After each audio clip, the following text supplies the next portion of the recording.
how do you respond to adversity? Do you allow it to derail and completely paralyze you? Or do you use it as motivation, as fuel to go even harder and become a better version of yourself? Last week, I had the biggest loss of my entire life. I lost $6,000 in one single session. San Queso's streak comes to an end, losing 6,000. It was rough. Mentally, I felt defeated. I started questioning everything. Like, am I even good enough to play in these big games? Should I be playing lower stakes? Or should I even be playing poker at all?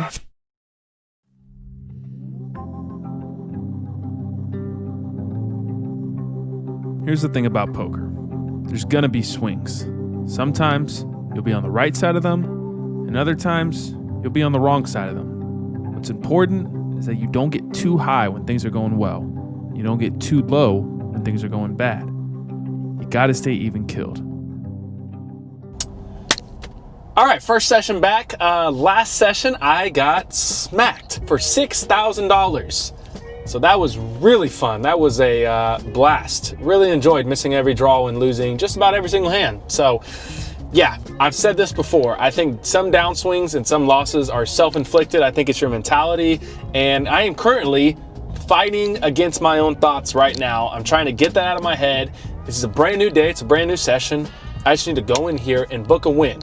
I might not get all of my losses back, but I'm not here to chase my losses. I'm here just to book a win. Now, here's an update on the challenge. Before the lodge, I was up over $1,000. Fast forward to after the lodge live stream, I am in the hole just under $5,000. So in order to reach our goal, I'm gonna need a $10,000 swing. The goal today is go in here and book a win. Not win $6,000 back, just book a win. If I win 6,000, that's awesome. If I don't, it's all good. I just need to win. So let's go do just that.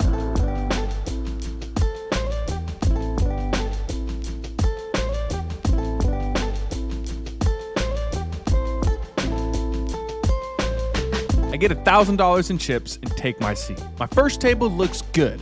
There's not a lot of big stacks and people are playing really passive. It only takes me 15 minutes before I look down at pocket kings. I open at $25. Everyone folds, except for the button straddle. He has ultimate last action since he straddled on the button, and he puts in the call. The flop comes out with every draw imaginable. I see bet for $25, and he calls. The turn is a 9, not my favorite card, so I decide to check. And the button bet's $25. There's a ton of draws out there, and honestly, I think I have the best hand at the moment. He only has 175 left in his stack, so I put him all in. He snap calls. Like, literally couldn't call any faster. I'm 99.99% sure we're dead. But then, the river is a king, and he shows king 10? Okay. I guess he thought I was trying to bully him out of the pot. I've been playing for 15 minutes, and I'm up over $200. But that profit quickly goes away. I lose a few small pots, and then I lose a double board bomb pot. And within 30 minutes, I'm right back to being even. That table breaks pretty soon after. I get moved to a new table, and right off the bat, this table looks much tougher. There's some massive stacks, and there's a few good players that I recognize. However, I quickly realize that there are some not so good players. I've only been sitting at this new table for 10 minutes. When I look down at pocket tens, the $10 button straddle is on, and there's a few limps. I race to 40. One of the limpers calls, and so does the button. We're going 3 ways to a flop. It's deuce 5-8 with 2 spades. All things considered, it's a pretty good board for our hand. So when it checks to me, I bet $80. Only the button calls. Now we're heads up.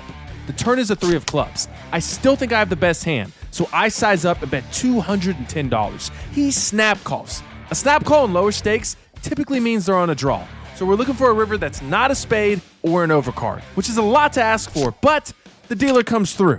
I'm first to act. I really think this guy missed his flush draw. If I bet, he's just gonna fold. So I decide to give him a chance to bluff at. It looks like our plan might work because he starts counting out chips. Then he starts to shuffle his chips, but then he does one of those angry aggressive checks where he tries to break the table, which obviously means we're good. I don't even have time to stack my chips because literally the very next hand, we play a double board PLL bomb pot. I flop a full house on one board and top pair on the other. I end up potting it for over $500 on the river and get called. He had a worse full house on one board and nothing on the other. So we scooped the entire pot. I'm up over $1,000 now. For the next few hours, it was smooth sailing. I didn't really get put in any tough spots. I just continued to win pots and chip up. After playing for just over 4 hours, I was up over $1,500. I was more than happy to call it a day and book a much needed win. It was exactly what I needed after having the biggest loss of my life the session before. Mentally, I was feeling great. It felt like I was back on track. But what I didn't know at the time was that the next session I'd play was truly going to put me to the test.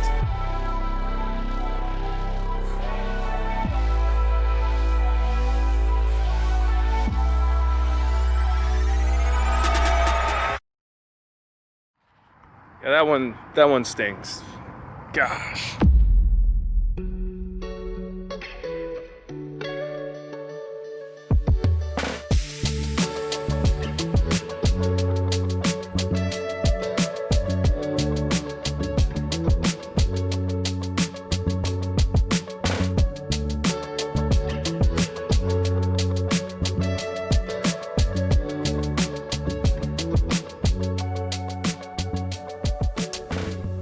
It's been exactly a week since I played poker last, which is not good because I need to win like $9,500 or $8,500. Otherwise, the challenge will be failed. So I need to put in some volume quickly, but I need to win. Otherwise, I'm not gonna complete this challenge. So let's go do that. No more yapping, let's lock in. I bought in this 5-10 game for $1,000. It doesn't even take 20 minutes for me to be all in. I play a PLO double board bomb pot, and although I'm not very good at these, I managed to scoop the entire pot. It's been exactly 18 minutes, and I managed to get a full double up. I thought that meant I was about to sunrun, but a few hands later, this happens. I have ace jack on the button. There's an open to 50 and a call. I call, and so does one of the limpers. We're going 4 ways to a flop. It comes ace, ace, 9, rainbow. We flop trips, and there's literally no draws out there. Action checks to the initial raiser. He bets $100. Like I just said, there's no draws out there. We have nothing to be afraid of. So I just call. The other players fold, so now we're heads up. The turn is a queen. I'm expecting him to check a lot on this turn card, but he doesn't. He bets $300. Does this guy really have ace king or ace queen? I feel like every other hand would just check on this turn, but it's only $300 to call, and we're still ahead of some worse aces. So I put in the call. The river is a brick. I'm just hoping this guy checks. Please just check. He doesn't. He goes all in. I don't see how we're ever good here. It feels like he knows I have an ace and is going for max value with ace king. That's the exact hand I'm putting him on. After tanking for over a minute, I decide to let it go. Thankfully, he's kind enough to show us what he had. I got you. Wow. Good hand. Even though we lost a lot of our profit that hand, we still made the correct fold and we're still up a few $100s. But a few $100s could be gone in an instant because this game is about to double in size. Hey. How much? 5K off the rip. Bro, go to TCH social. Go play 510 somewhere else. Will's an absolute crusher, and he immediately sits down and doubles up. The guy he doubled up through is on tilt Nick. That put Nick on tilt. Get it? On tilt Nick, he's on tilt, shut your mouth. Anyways, he's mad now, so he rebuys for $12,000. I have $1,400 in my stack. We have to play insanely tight now because we just don't have the chips to battle post-flop with these guys. So what do? I decide to play a $75 PLO bomb pot, and obviously I get scooped. I should honestly just get up and leave. This game is way too big for me, but I buy back in for $2,000. Now on the surface, this might seem kind of dumb, but there's people with thousands of dollars on the table, and some of them are on tilt, like Nick. So like I said before, I just need to play tight and pick my spots. 20 minutes after rebuying, I end up rivering the nut flush on a 4-club board. I make a chunky river bet, and Nick snap goes all in. I obviously call, and just like that, we're out of the hole and we're back to being up on the session. Our stack is over $4,000, which seemed like enough ammo for us to actually battle with. But then everyone agrees to up the stakes to $10.25, as if the game wasn't already playing way bigger than your typical 5-10 game. For the next hour and a half, I slowly start to chip up. Then I win a decent-sized pot with ace-deuce of clubs, and that gets my stack to over $5,500. Right after that hand, we play a big one. I have 7-6 of spades in the +2. The player to my right opens to 75. I don't want to just call and give someone else an opportunity to squeeze. I 3-bet to 250. This doesn't really accomplish what I was hoping for because Nick calls on my left, the cutoff calls, and so does the initial raiser. So we're going 4 ways to a flop with over 1,000 already in the middle. It comes deuce 5 king with 2 spades. The player first to act checks. Now it's on me. Our hand isn't made just yet, but we have a range advantage on this board since we 3-bet pre-flop. So I think a c-bet here on the flop should at least get rid of 1 or 2 of these other players. I bet 425. Nick folds, and so does the cutoff. I'm more than happy to just take down this pot right here on the flop. But the player to my right calls. There's a good chance we're behind. The turn improves our hand dramatically, but not the way you might think. It's the 4 of diamonds. Now we have an open-ended straight draw to go along with our flush draw. Literally half the deck is our outs. My opponent checks again and actions on me. I have a ton of equity at the moment, and the pot's nearly $2,000. I want to take down the pot right now if I can. I bet $1,550. This sends my opponent into the tank for over half a minute. Thankfully, he folds. I say thankfully because he showed us a king and we ran the river and we would have bricked. So him folding there on the turn might have just saved our entire session. More times than not, the outcome of your poker session is going to come down to 1 or 2 big hands. Sometimes those hands will lead to you booking a huge win. Other times, all the profit that you've grinded so hard to make over the course of your entire session is gone after one single hand. I'm up over $3,000 at the moment, and I'm planning to leave within the next 20 minutes. My goal is to avoid playing any big pots, and it feels like every time that's your mentality, you play big pots. I lose a small hand with ace-8 of hearts, and then I play the biggest pot of the entire night. I'm in the big blind and look down at 2 red queens. There's an open to 60 for middle position and 2 callers. I put in the 3-bet to 280, which in hindsight is way too small, especially for this specific game. Every single one of them puts in the call.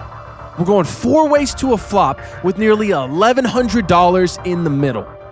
It comes ace-jack 3 all hearts. Even though we have the queen of hearts in our hand, this isn't a very good flop for us. I still want to see where I'm at though, so I c-bet for 450.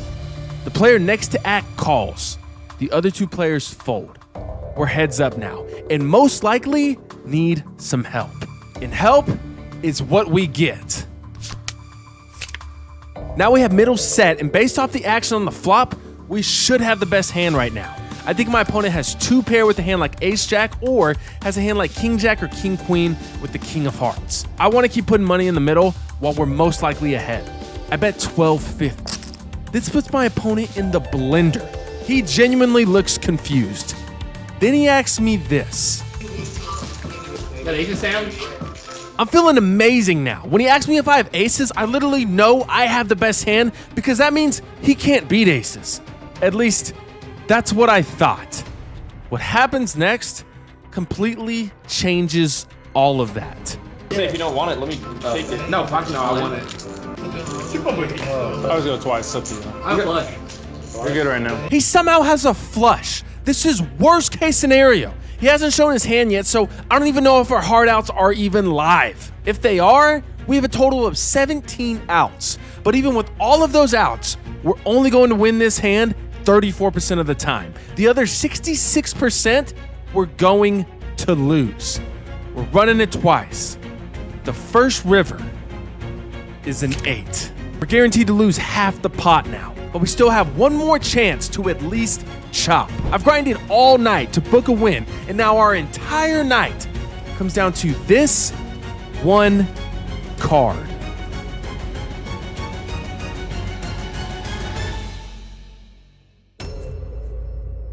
Asian Gamble! Asian Gamble! Yeah, that one stings. Gosh, that was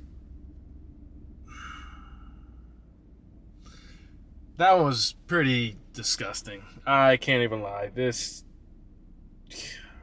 I thought I was good on the turn. I thought he had like an ace with the heart maybe, or ace jack even. But no, he flopped a flush.